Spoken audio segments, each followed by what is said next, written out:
would rather represent the resilience of Ugandans. We stand for equality and dignity for everybody.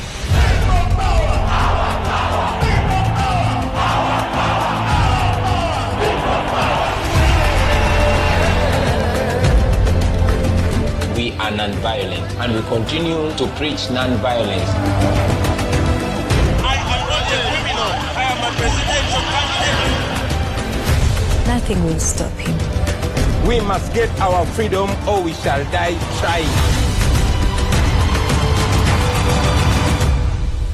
We are fighting for freedom. We are fighting for freedom. To President Museveni, and on behalf of the people of Uganda, I am challenging you to a free and fair election.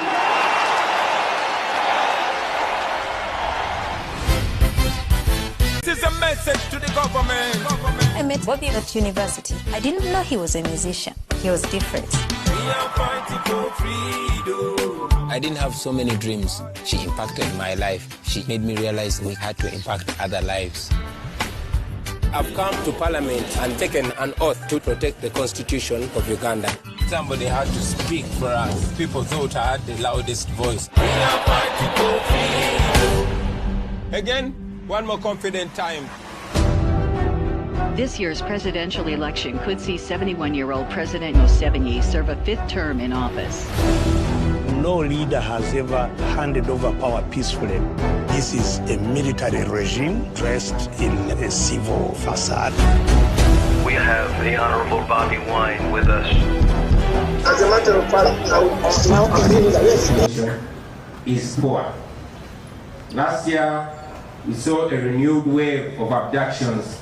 Many of our people were kidnapped, tortured, and some of them are still missing the present day. Many of the victims that were lucky to be freed told us horrifying stories of what happened to them while in CMI. Many women and men were raped. You all remember one of our comrades, Alex Kaiwa, telling us that he was sodomized in CMI by Uganda's military officials. I know the media tried so much to sit on this story. I know Felix Kulaije did not say anything about them raping fellow men in CMI, but will not stop reminding the nation about this. Many of our comrades, including Umar Magara, Muyodi, and many others, were brutally arrested and are still languishing in prison as we speak now, without due process whatsoever. While Honorable Sewanyana and Honorable Segirinya were released on bail after spending 524 days in prison for crimes they never committed, we saw Olivia Rutaya and her colleagues enter the third year in prison.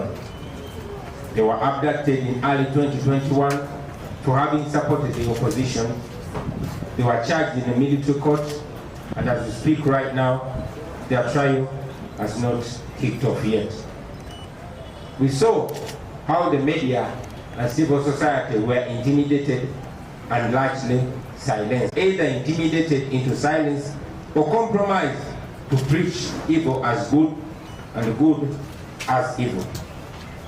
We saw how few greedy politicians were given dirty money to destroy sister opposition parties that their comrades have spent so much effort, sweat and blood to sustain for decades. We saw the economy and social services continuing to collapse under the heavy weight of corruption and mismanagement. Uganda, ladies and gentlemen, now ranks as number 38 among the most corrupt countries. I mean, Uganda is only better than 38 countries in the whole world. Otherwise, it beats every other country in corruption. We lose almost a quarter of our national budget to corruption. Every Ugandan, even a one-day-old child, has a debt of 2 million shillings on their head. 2 million shillings, even on a one-day child. That's where we are as a nation. Recently, you saw General Museveni shamelessly appointing NRM stooges to the Electoral Commission, a commission which is supposed to be impartial and independent. And yet, with all these challenges, we choose not to give up. We choose to fight on for a new Uganda because we believe in it and we know that we must achieve it in our lifetime. Which continues to expose the atrocities that General Museveni and his bloody regime have committed against the people of Uganda. Just 2 days ago, this documentary won the Global Cinema Eye Award in New York. And I think that is not good enough. It has been shortlisted for the prestigious Oscar Award. Friends, this documentary has been by far the most potent, by far the hardest and the most effective assault on the Museveni regime internationally since 1986. Yes, Museveni for a long time has invested so much of Ugandan taxpayers' money trying to paint a rosy picture of community. And right now, it's no better than Idi Amin or Robert Mugabe or Mobutu Sese Seko. Also, the UPDF and SFC soldier. This was a very unique case, ladies and gentlemen, because, unlike in the past, even if there were many obvious questions for the police to ask and to launch investigations, just like it was in the past, there was no investigation, there was no arrest, but instead the military ordered Ugandans, especially those on social media, not to discuss this alleged attack. No wonder the public and the Ugandans, especially on social media, decided to take the investigations in their own hands, and we continue to follow those investigations. Also, every time such a shooting happens, ladies and gentlemen, the regime quickly blames it on ADF rebels before, of course, carrying out any conclusive investigations. We do not dispute the existence of ADF rebels, but neither do we dispute the possibility of the regime masterminding such crimes, after which they parade especially Muslim people before the media. You all remember when Museveni's minister told Parliament that the soldiers that we are seeing and weapons to the ADF rebels. You also remember that Idi Amin's son, Lumumba Amin, made a video last year suggesting that it was Museveni who murdered Ben Chiwanuka in the 70s. According to him, Museveni was seen driving a car registration number UUU 171 in which Ben Chiwanuka was abducted and later murdered. Museveni went ahead in his book showing the mustard seed to reveal that he was actually the one who was driving. They hire hardcore criminals like Sobi to do the dirty work for them, and of course eliminate them after using them. Comrades, we all are aware of the top secret plans by the regime to assassinate leaders of the National Unity Platform and later blame it on ADF. I believe by now most of you have seen the tweet by Honorable Zake exposing the threat to his life. Last year, I had to cut short my trip in Kabale after a friendly European embassy gave us intelligence that there was a plan to kill me by shooting on that tour. Indeed, gunmen were captured on camera, edging closer to me, one of whom was wrestled down by my security team with a loaded gun ready to shoot. He was disarmed, handed to police in PG, but as usual, that was the end of the story. Nothing was done. So, with that background, we have reason to believe that the ongoing shootings are just a dress rehearsal for the regime, but the main targets are the opposition leaders, especially the leaders of the National Unity Platform.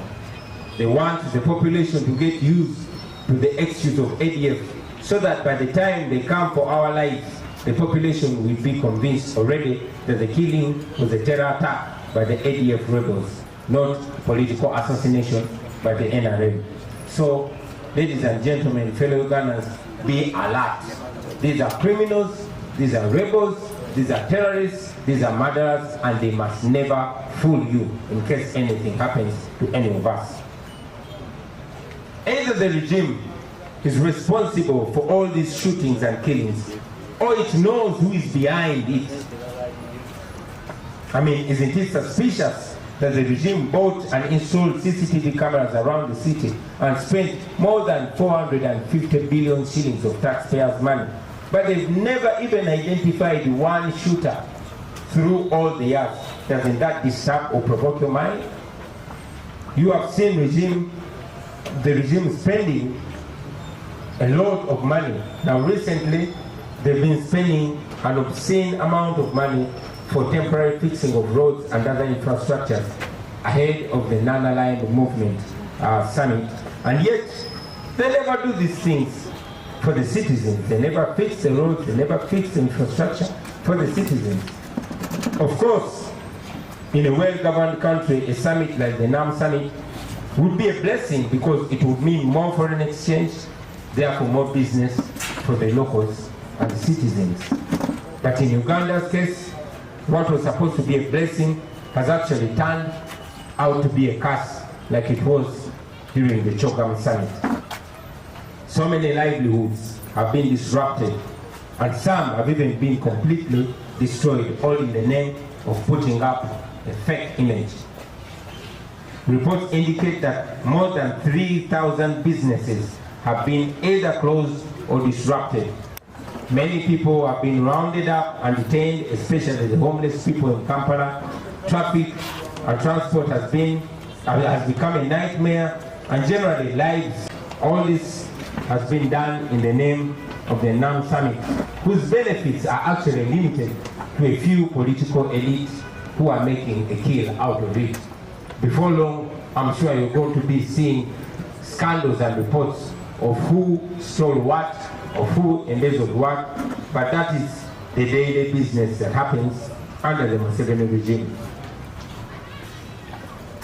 I also want the democratic leaders that are invited, that are attending the NAM summit, to know and understand that they're actually being hosted by an illegitimate ruler. Yes, an illegitimate government which is holding people on gunpoint against their will. You have seen the government using the NAM summit to paint a rosy picture to the international visitors, to the extent that Museveni's minister, Chris Baryomosi, actually ordered the people of Uganda, the suffering, the hungry and angry people of Uganda, Baryomosi ordered them to smile forcefully when the visitors come, so that they can, you know, pretend to be happy, pretend to be comfortable. Friends, I'm requesting you to use this opportunity and every other opportunity to expose this regime and to expose the reality that indeed Uganda is bleeding. We must do everything possible for the world to know that Uganda is bleeding, because this is yet another opportunity. No wonder they're forcing us to smile, because they want to cover up their mess. We must continue calling upon the international community to stop financing Museveni and his oppression against the people of Uganda. We must continue demanding for our missing people, dead or alive.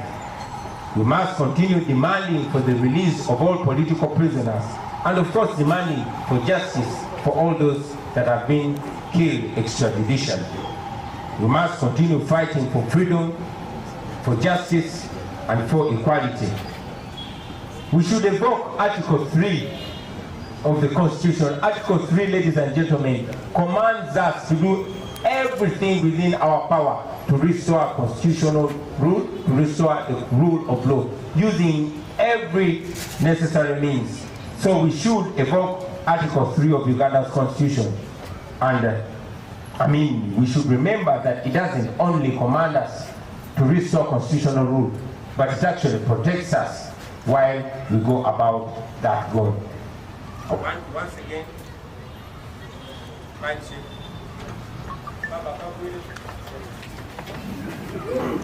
Ikamera yote chokulwanyisa ekyasinze okubeera ekyamaanyi kyolina.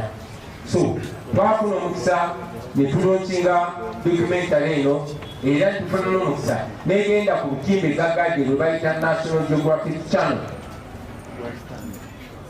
Basebo ne bannyabo twafuna omukisa nti eno documentary kubanga yali yabyewuunyo abantu bangi musi yonna abalala tebali tebasuubira eno documentary yagenda mu maaso ennaku 2 eziyise newangula awaadi eya Cinema Eye e New York. Ebuvuddeko yali yawangula ne awaadi ya mu awards zebayita International Documentary Awards. Era nesale mbategeeza nti eri ku lukalala lw'ezo ezirondobwamu mu awards eza Oscars. Kitegeeza ki kino? Kino kitegeeza nti eno firimu eyakwatibwa, kitegeeza nti luno olutambi olwakwatibwa ne lutabaala ensi yonna. Kazito ye sekonde erikyasinze okuba mu 7 kukyanga bawambansi yaffe Ngawe mbagambye nti aspendinga sente nyingi nnyo okwetoola eggwanga, okwetoola ensi yonna ng'asasula zirobist companies ez'ebbeeyi. Kampani emu namanyako nti yalinga agisasula bilioni 4 buli mwaka, naye ng'asasula essuka 10 okusiiga ekifaananyi ekirungi n'okulaga nti e Uganda tuli mulaala.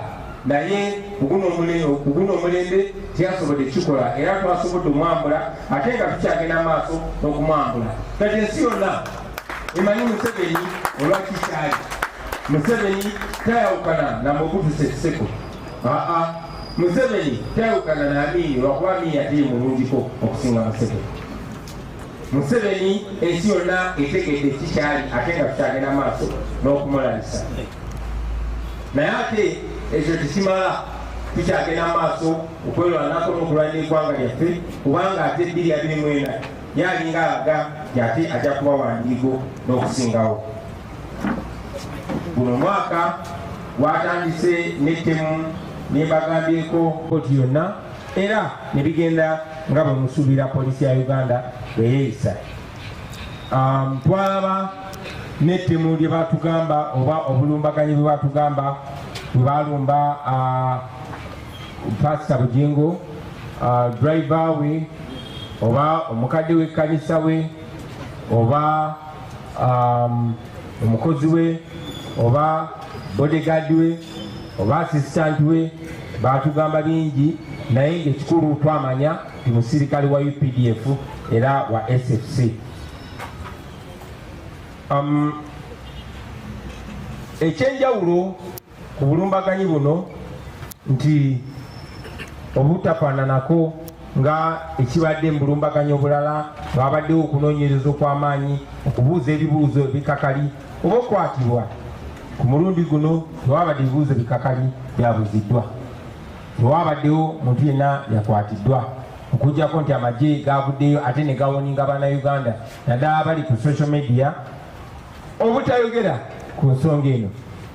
Bwe tekyewuunyisa kulaba nti bannayuganda abamu ate bo basazeewo okunoonyereza bakutwali mu mikono gyabwe.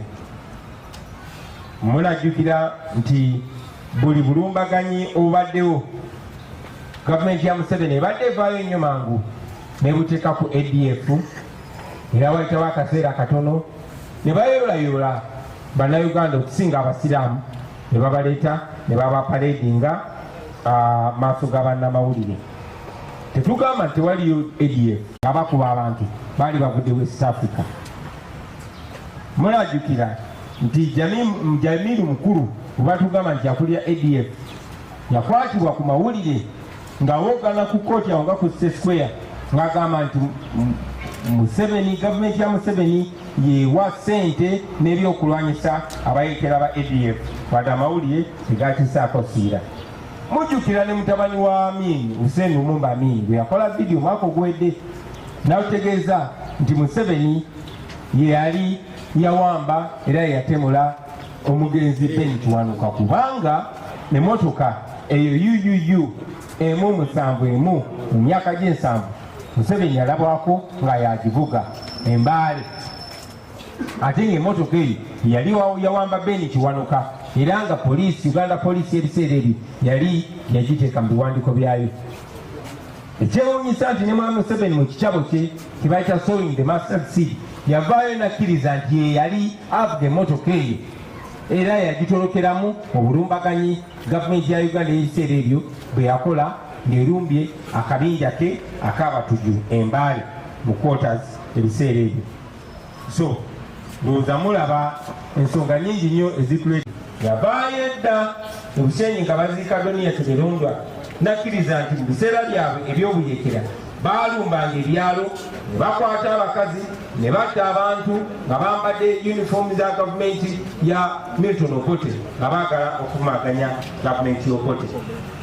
Era muze mukiraba nti n'olunaku lwaleero bagula abantu ba pokopoko bagezeeko okulwanyisa n'okwonoona ekifaananyi kyaffe abalwanyi enkyukakyuka mu Uganda. Bamanyi n'okugula abazzi b'emisango abatemu abamanyiddwa nga Sobbi babakolere emirimu gyabwe emikyafu ekyennaku babaliriza nga nabo babatemudde.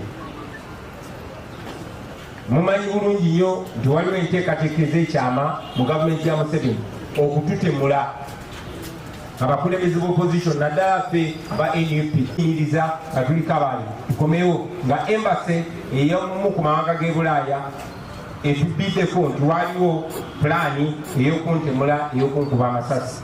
Era tekyewuunyisa kubanga mulina n'abasirikale mulina mundu nga bakiikitana nazo nga tuli ku tripu eyo. Era n'omuntu omu eyali akutte mundu nga gezaako nsemberera ng'amaze n'ogikokinga esasa gitadde mu kyemba. Security team yange yamukwata ne bamugyako emmundu ne bamukwasa poliisi maaso ga kamera. Naera nga bulijjo byagweraawo naye poliisi nemubuzaawo bwebyo. So njagala mumanye nti bano abantu balina okuba nga bali mu kutegeka bwongo bw'abantu. Bateekawo nsonga za ADF ffe obwongo bwaffe bulobere ku ADF basobole otulumba okututemula nga mujja kulowooza ti ADF yetutemudde. So temubongoota.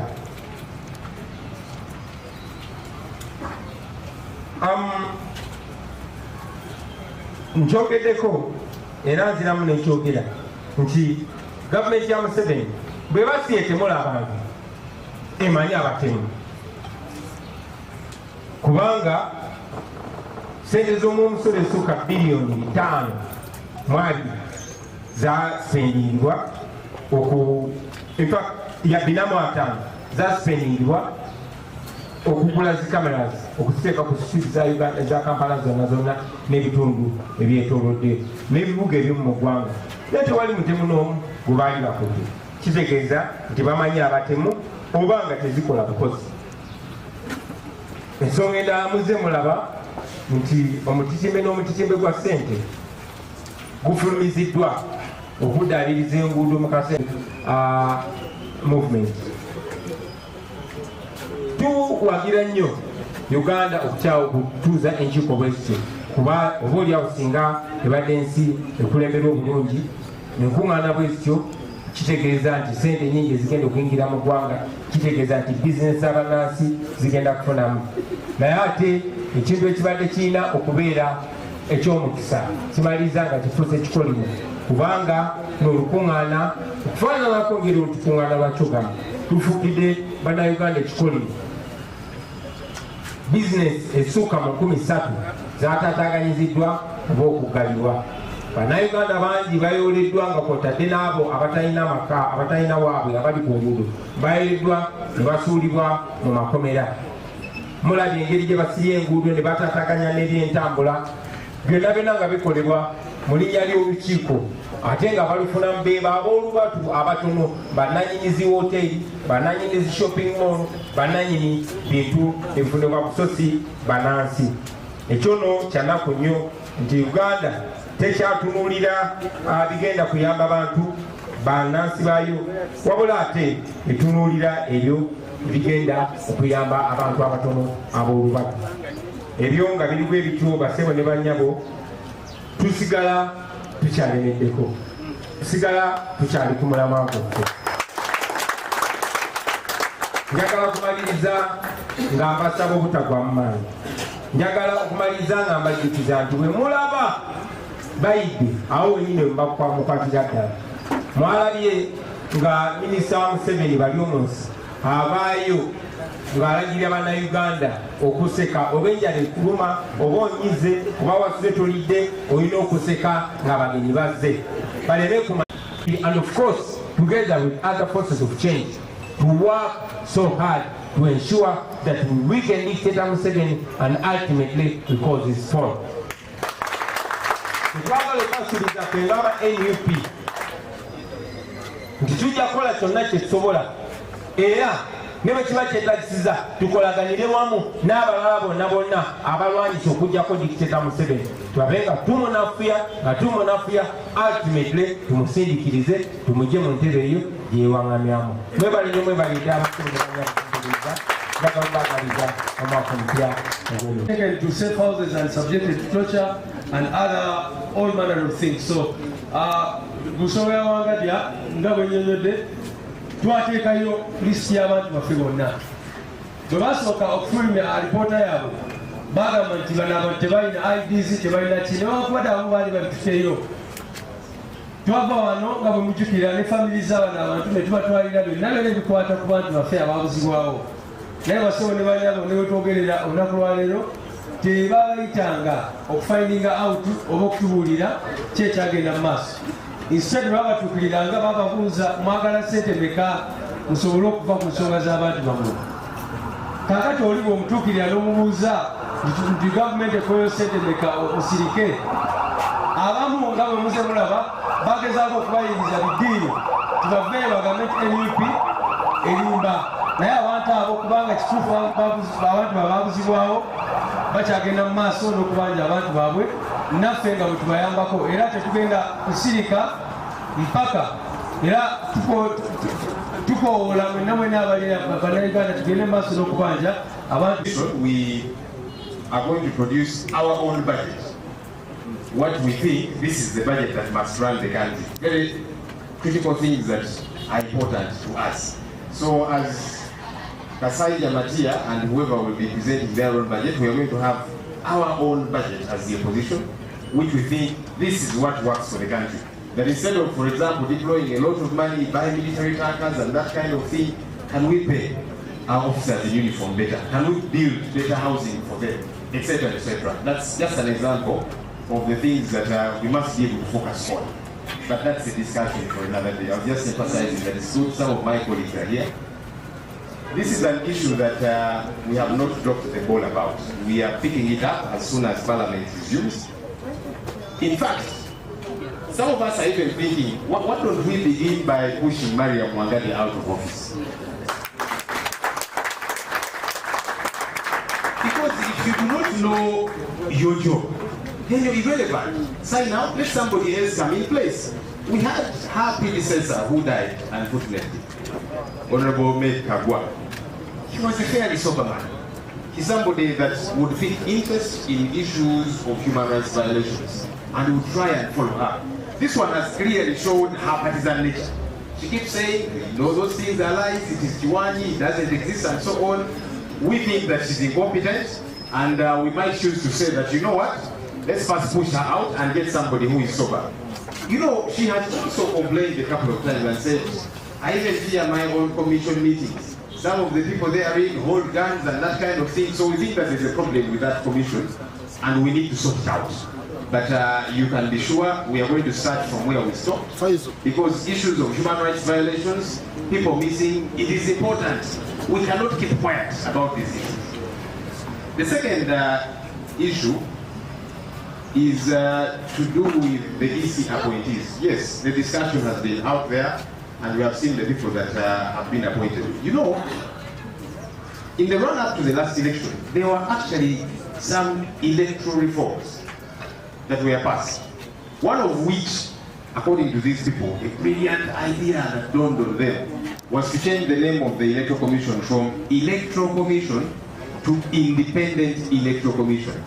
Because according to their thinking, that would make the Electoral Commission independent. Doesn't make sense. You see, when you're a thief, it doesn't matter even if we baptize you a new name and we call you innocent, you remain a thief, even when the name changes. So those reforms did not make sense. Now, according to the Constitution, whether the name is attached or not, the Electoral Commission is supposed to be independent, it is supposed to be non-partisan. Now you're bringing people who just participated in them to now be referees. How does that make sense? We are going to be on record, because it's important to be on record, that this is unacceptable, it cannot happen. As we raise our voices in Parliament, our hope is that the people of Uganda, it is not an event. An election does not happen at the time you are casting your ballot. No, the process begins now with the appointment of the referees. And so we are saying, an election is a process. An election is not that time when you're casting your ballot, basically. It is an entire process, which process begins now. I see people complaining again about the sound. Mwangadia akulembera akakiiko aka Uganda Human Rights Commission. Munange ensangi zinazenga yogera ebintu bingi ebitakwatagana, ebitategeerekeka. Omanyi oyinza okubanga we oyina obuzibuzibu ng'olina confusions ezizo naye ate titujja kukkiriza ku confusing oba kubuzaabuza bannayuganda bonna nedda. Okwebuzaabuza gwe twesigalize gwe nga gwe. Naye tujja kikkiriza nti ate ogezeeko okubuzaabuza ffe ffenna. Oyogedde kino ebitategeerekeka anti abantu abo tebaliiyo. Simanya n'abenyanda zaabwe ensonga zino tebazeetaaga, tebaziriiko. Twali wano tugamba nti kale famire zino katuzisombe ne tuziteeka mu baasi ne national ID z'abantu abo ne tubatwala ofiisi ya Wangadya. Yayita manju n'adduka emisinde n'agenda. Ate nga saagamba abantu bano tebaliiyo n'abenyanda zaabwe ensonga tebazifaako. Ayogera ebintu ebitategeerekeka. Fenna abamu tulowooza nti kubanga Parliament gye twakoma eri nga tugenda mu luwummula nga tugambye nti ensonga zino twagala wabeerewo okunoonyereza okwaddala okwannamaddala inquiry. Naye tulowooza oba soke na kusindiikiriza Maria Muwangadya ono kubanga byakola tabitegeera. Oba oli awo tulina n'otandikira nti omuntu ono tumugyemu obwesige agobebwe kubanga munne eyaliwo nga tannayingira omugenzi Honorable Mary Kaggwa ye munnange ensonga zino yaziteekangako essira. Loaded gun targeting me, and this time we heeded to Enanga's advice and wrestled the man down, disarmed him, and police was seen unloading the gun. We handed the man to police. That was the end of the story. So we have every reason to believe that these are criminals that we should not trust, that we should just expose because they are part of the plan. Mu Luganda batubuuza nti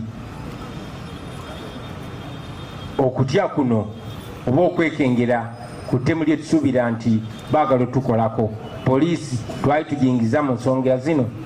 Poliisi of course twagibuulira, munajjukira nayo nevaayo negamba kituufu waliwo pulaani ey'okututemula, naye bo ne bagamba nti baterrorist oba abatuju tebapulaani okututemula, era ne bakikozesa ng'ensonga ey'okutustopinga oba otutangira okwetoola eggwanga nga tulirambula.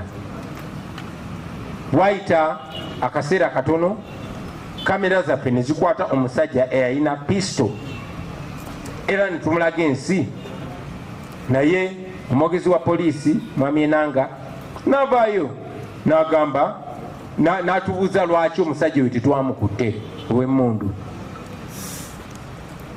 Of course nga kyabulabe, naye wayita ennaku ntono omulala n'alabibwa ng'alina emmundu ng'amaze n'ogikokinga abolako just kutta muntu. Ne tugendera ku magezi Mwami Enanga ge yali atuwadde, era abakumi baffe ne bamukwata oyo musajja ne bamuggyako n'emmundu ne bamukwasa poliisi, era kamera zammwe bannamawulire zaalaga ensi ng'emmundu eyo bali mugi unloadinga nga yali amaze ogikokinga. Omusajja oyo twamukasa poliisi naye era we byakoma tetwaddamu kumuwuliza, tetwaddamu kuwulira bimukwatako, poliisi nakyo nekisirikira bwetyo. So ebyo n'ebirala bingi bituleetera okukkiriza nti ddala kituufu eno poliisi ya Museveni be bamu ku bamafiya, be bamu ku batemu. Tetubalinamu ssuubi lyonna lyonna, tubategeeza kuba tumanyi nti ofisi ze balimu za ggwanga era bajja zivaamu esigale nga Uganda Police. Ekyenjawulo nti nga bamaze okugenda Uganda Police ejja kubeweereza bannayuganda so si muntu omu, naye nga tumanyi nti be batemu era tubalinamu bwesige bonna. Mwebale nnyo.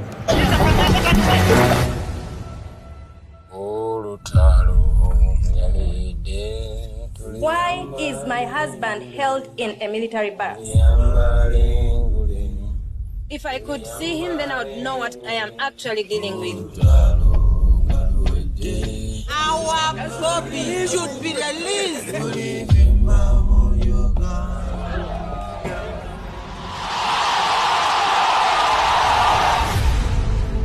I would rather represent the resilience of Ugandans. We stand for equality and dignity for everybody.